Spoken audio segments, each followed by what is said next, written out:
switch spanning tree, 802.1d spanning tree, is enabled by default on all ports and all VLANs. It runs in a per VLAN mode. So if we want to enable rapid spanning tree or 802.1w spanning tree, we need to do that on a VLAN by VLAN basis. So let's go ahead and start with enabling rapid spanning tree. Get in configuration mode into VLAN 1. I only have one VLAN on the switch configured right now, the default VLAN. So from here, it's very simple to just enable rapid spanning tree. It's done with the spanning tree 802-1w command. So now spanning tree is enabled on the VLAN. Let's take a look at how that looks for us.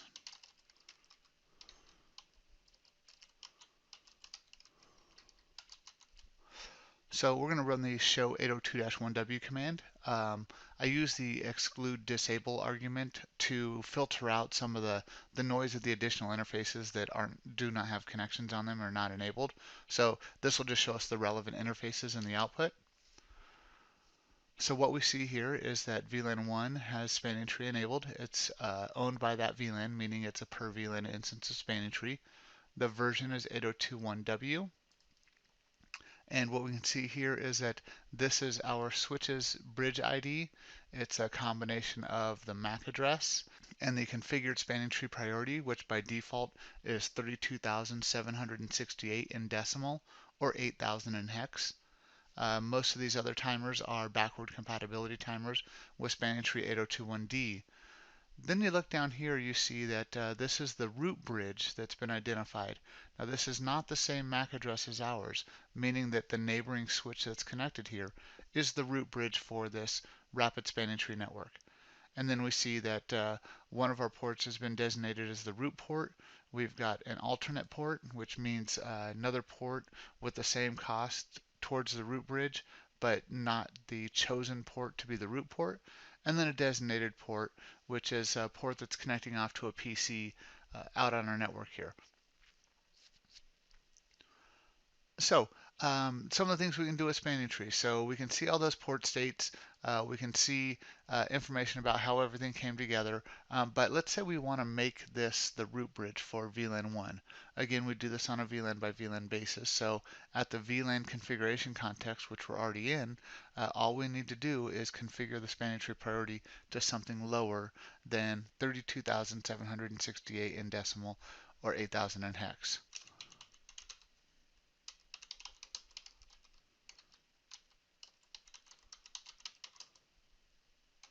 I'll go with 4096.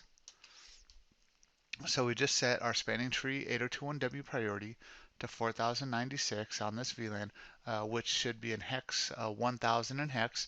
And let's take a look at how that changes our look on the overall spanning tree. So we'll do the show 802-1w, exclude the disabled ports.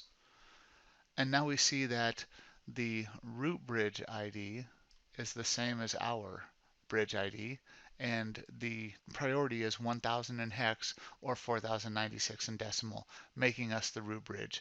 And being a root bridge, it means all of our ports are designated ports because the root switch is never responsible for blocking ports. That's the responsibility of downstream switches or bridges in the network. So another best practice for configuring rapid spanning tree is that you have the ability to identify port types. It's meant to be backward compatible, and that's the purpose of 802.1w, is to increase recovery times on a link failure and recovery time on a redrawing of the topology and links being added. But due to its backward compatible nature, recovery from a failure can take the standard spanning tree time of 30 seconds to recover and get back into operation. So what we can do here is we can identify port types that allow the switch to know that a neighboring link or a link to another switch is a switch-to-switch link and therefore can recover much faster. So it will allow recovery times in less than 2 seconds instead of the 30 seconds that it usually takes for spanning tree to process through. So let's go ahead and do that. This is done at the interface level now. So we'll get into these two interfaces. It's 123 and 124. These two interfaces connect to my neighboring switch, and we'll configure those. So let's do that now.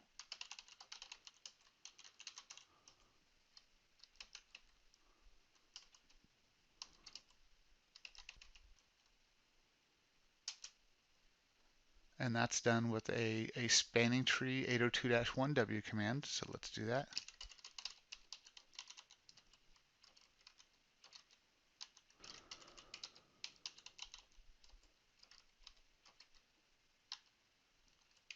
And we see the options here. We have the option for an admin edge port or an admin point-to-point MAC port.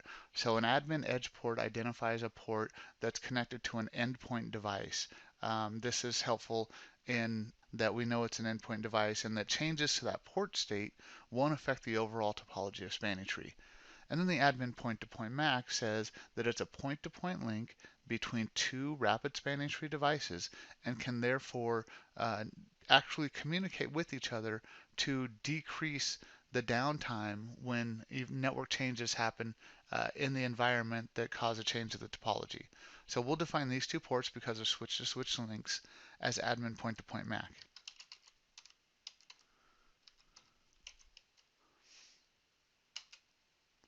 Okay, so we've done that. Now we've also got the port 9 up here. Port 9 is connecting to a PC in my network. So for that one, we want to identify that port as an admin edge port. So let's do that as well.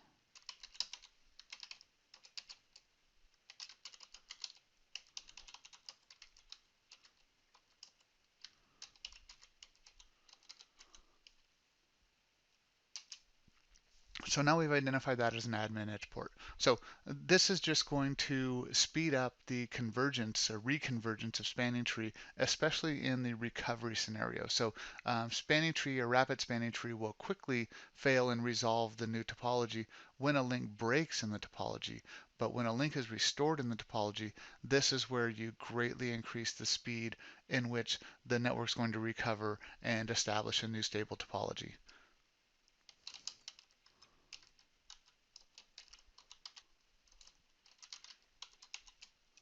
Okay, let's take a look at our show spanning tree output and see what we see now. So one thing that has happened here is, of course, we're still the root bridge. We haven't changed any values that are going to impact whether we're the root or not. But what we've changed here is we can see now that this port 119 is now an edge port, and that's a true or false statement here. And our other two ports are true for admin point-to-point MAC. Now these are mutually exclusive. They can't be both. You can't be both an admin point-to-point or an admin edge port, so you're one or the other. So again, best practice, configure these, identify these port types, and nail them up for what their purpose is, and that will allow rapid spanning tree to recover in the manner that it was designed to. So when you first enable rapid spanning tree, the key point is that it has a lot of backward compatibility for the event that you connect a regular 802.1d switch into the network, and has to take those into consideration. But if you can ensure what's connected where and identify those interfaces, it'll greatly speed up the convergence time of spanning tree. So that's the configuration of rapid spanning tree on Ruckus ICX switches.